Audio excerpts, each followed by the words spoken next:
Hi, I'm Cassie with Patriot Property Management, and this is your Property Management Minute. This is my friend Natasha, and we're going to go over a few minutes of important information about property management.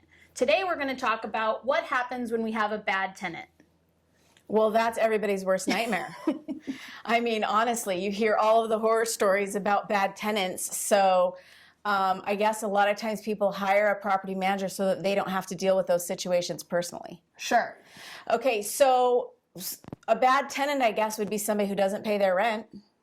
For sure. That's the first thing. So my commitment to you, we write all of our leases that rent is due on the 1st and it's late on the 2nd. So on the 2nd, we're going to start calling, texting, and emailing. Then if it's been 5 days and they haven't paid, we serve what's called the 5-day notice. So then we're going to do certified mail. Again, we're still calling, texting, emailing, trying to collect that rent, because if you didn't get paid as the owner, I don't get paid as the management company. And then we're going to serve them a legal notice. That's the first step in getting them evicted, should it go to that extreme. Awesome. Okay, well, that sounds great. I like that you're right on it on day 2.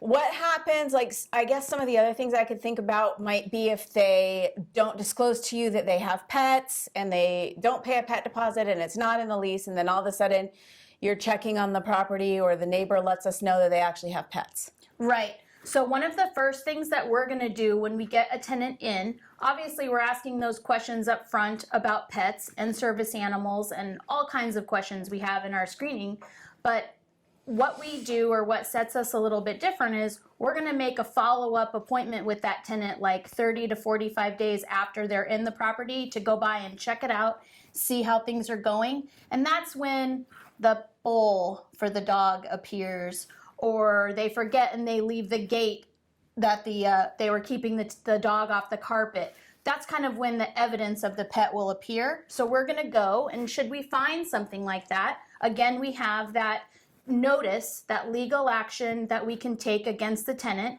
to either get it removed or apply for the pet.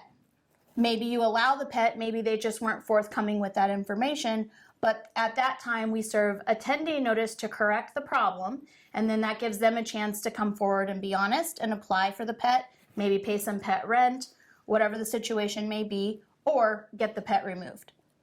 Okay, and would it be the same thing if people that you don't know? Right. If they haven't disclosed people, and then all of a sudden you go in and there's, people that we didn't do a background check on, and Exactly. So the law provides for that 10-day notice that we can give for any lease violations, and leases include who's included in this lease.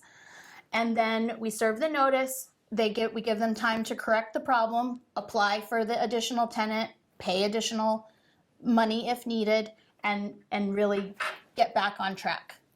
Oh, that's awesome. It's awesome that you do all that to protect us. Yeah, so basically, when we need to evict the tenant, we have the steps in place. The biggest thing is giving the notice, giving them time to respond, giving them time to correct the problem. If worst case, we file with the court. We have an attorney on retainer at any time. We can do that. File with the court. You don't have to worry about going to court. That's what you hire us to do. We'll go do that for you and take care of the eviction process should it come to that. But most of the time we'll get it corrected before that. That sounds great. So thank you for tuning in to your Patriot Property Management Minute. Check us out at patpm.com.